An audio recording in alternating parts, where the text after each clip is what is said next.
আজ আমি প্রথমবার ট্রাই করব বিহারের ফেমাস লিট্টি চোখা। প্রথমেই আটা নিলাম, তার মধ্যে একটু জোয়ান, নুন, তেল আর জল দিয়ে ভালো করে আটাটাকে মেখে নিলাম। এবার লিট্টির ফিলিং বানাতে নেব বেসন, তার মধ্যে 2 চামচ ঘি, পেঁয়াজ কুচি, লঙ্কা কুচি, আদা কুচি আর তার সাথে যেটা সব থেকে দরকার আচারের মশলা, জোয়ান, নুন আর কালো জিরে।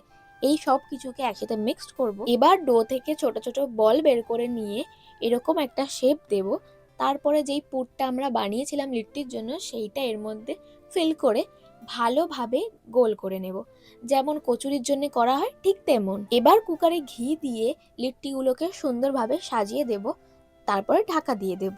কিছুক্ষণ পর ভালোভাবে উল্টিয়ে পুল্টিয়ে দেবো লিট্টিগুলো যতক্ষণ না সেদ্ধ হয়। তারপরে লিট্টিগুলোকে আগুনের তাপে একটু সেঁকে নেব।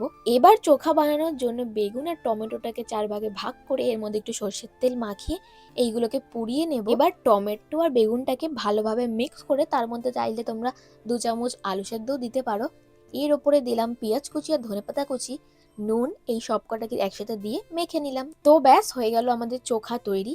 এবার খাওয়ার পালা। গরম গরম লিট্টির সাথে চোখা আর গ্রিন চাটনি দিয়ে অসাধারণ খেতে লাগছিল। আমি এই প্রথমবার খেয়েছি, কিন্তু আমার বেশ ভালো লেগেছে।